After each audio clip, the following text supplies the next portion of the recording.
प्यारे बच्चों, online classes की श्रृंखला में आगे बढ़ते हुए आज हम कक्षा 10 का एक बहुत ही महत्वपूर्ण टॉपिक सूचना का अधिकार राइट टू इन्फॉर्मेशन एक्ट 2005 कानून के विषय में जानकारी प्राप्त करेंगे।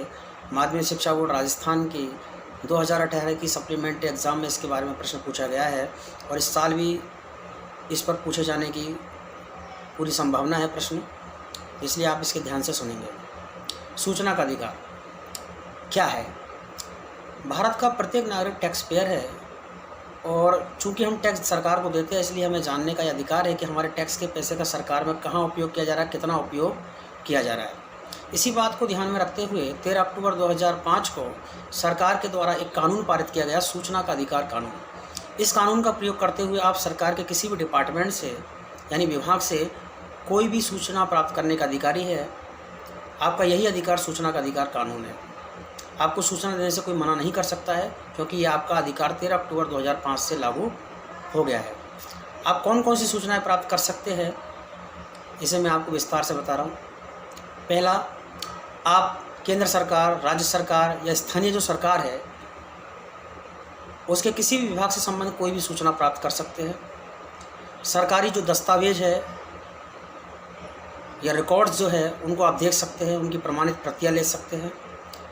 सरकार में कोई काम चल रहा है, जैसे कि सरकार का कोई पुल बन रहा है, रोड बन रहा है, इमारत बन रही है, उनमें कौन कौन सी सामग्रियाँ कितनी कितनी मात्रा में प्रयोग की जा रही है, उनकी आप जांच पड़ताल कर सकते हैं, उनके नमूने ले सकते हैं सूचना के अधिकार कानून के तहत। इसके अलावा tender book, muster log, cash book, tender निविदाएँ जो जारी की जाती है, इससे संबंधित दस्तावेज है उनकी आप जांच पड़ताल कर सकते हैं, उनकी प्रमाणित प्रतियां ले सकते हैं। ये सारी चीज़ें आपको सूचना के अधिकार कानून के तहत प्राप्त करने का पूरा अधिकार है।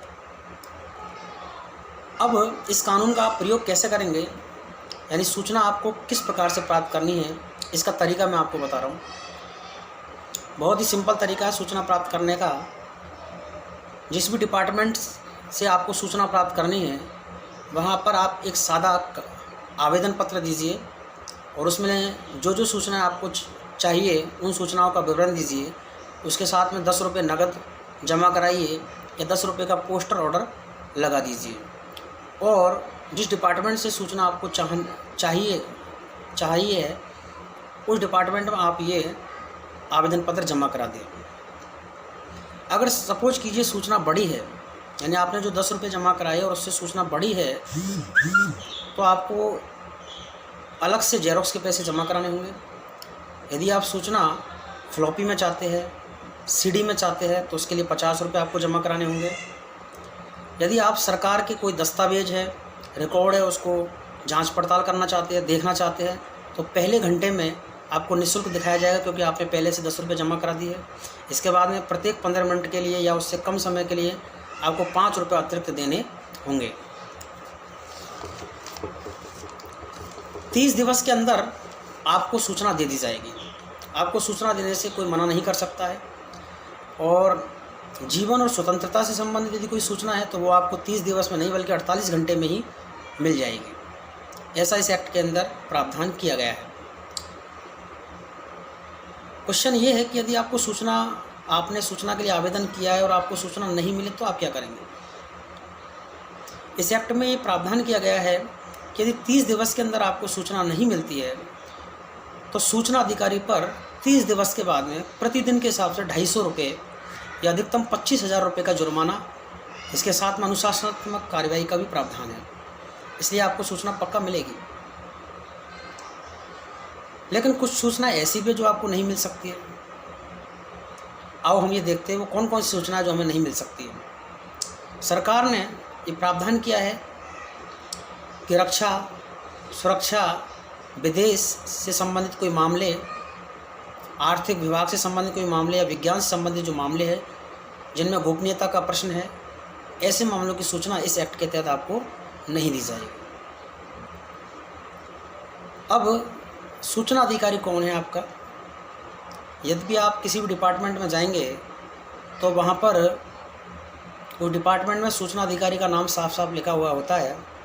उस सूचना अधिकारी के माध्यम से आप सूचना प्राप्त कर सकते हैं।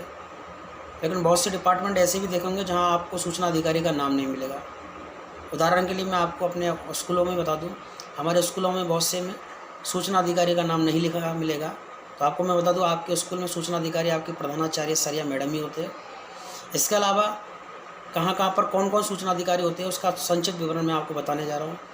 आप जैसे जिस गांव में रहते हैं, जिस ग्राम पंचायत में रहते हैं, वहाँ ग्राम सेवक या जो सचिव होते हैं वो आपके सूचना अधिकारी होते हैं।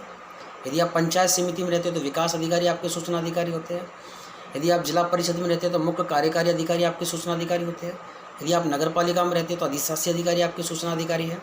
यदि आप विश्वविद्यालय में पढ़ते हैं और वहाँ से कोई सूचना प्राप्त करना चाहते हैं तो कुल सचिव भी आपके सूचना अधिकारी होंगे। इसी प्रकार से हर डिपार्टमेंट में अलग एक सूचना अधिकारी का प्रावधान बना हुआ है इस एक्ट के तहत। 30 दिवस में ये सब अधिकारी आपको सूचना देंगे। यदि आप सपोज करो कि 30 दिवस के अंदर आपको यदि सूचना नहीं मिले तो आप क्या करेंगे? तो इस 30 दिवस के बाद में आपका लिमिटेशन एक्ट चालू होता है। यानी 30 दिवस के बाद में अगले 30 दिनों के अंदर आप वरिष्ठ अधिकारियों के पास में पहली अपील कर सकते हैं। वहाँ से आपको 30 दिवस के अंदर सूचना दे दी जाएगी। सपोज करो यदि वहाँ से भी आपको सूचना नहीं मिले, यानी प्रथम अपील आपने की है, 30 दिवस के भीतर यदि वहाँ से भी आपको सूचना नहीं मिलती है, फिर आप क्या करेंगे? तो हर राज्य के अंदर एक सूचना अधिकारी बना हुआ है, सूचना अधिकारी कार्यालय है। जैसे हमारे राजस्थान के अंदर जयपुर के अंदर है इस कार्यालय, वहाँ आप द्वितीय अपील करेंगे और वहाँ से आपको पूरी तरह से सूचना दे दी जाएगी। आशा है आपको सूचना का ये जो कानून है वो समझ में आ गया होगा। आप इस वीडियो को बार बार देखें, आपको सूचना के अधिकार कानून पूरी तरह समझ में आ जाएगा। यदि किसी प्रकार से फिर भी आपको प्रॉब्लम रहती है तो नीचे चैटिंग्स का ऑप्शन है, आप वहाँ प्रश्न लिखें, मैं उनका आपको हर प्रत्येक शनिवार को उसका उत्तर दूंगा। नए नए वीडियो कक्षा 10 से संबंधित टॉपिक्स में मैं बनाने जा रहा हूँ, आप उन्हें देखते रहे। आपको इस टॉपिक्स की सूचना मिले इसके लिए जयदेव आर्य जो चैनल मैंने बनाया है उसमें सब्सक्रिप्शन का जो ऑप्शन दिया गया है उस पर आप क्लिक करें ताकि आपको नए नए वीडियोस के नोटिफिकेशन मिलते रहे। धन्यवाद। हाँ, इसके अलावा मैं इस वीडियो के बाद में आपको जो अभी तक मैंने सूचना के कानून के बारे में बताया है उसके नोट्स भी डाल रहा हूँ। आप वहाँ से उन नोट्सों को अपनी कॉपी में लिख लें और साथ में याद भी कर लें। धन्यवाद।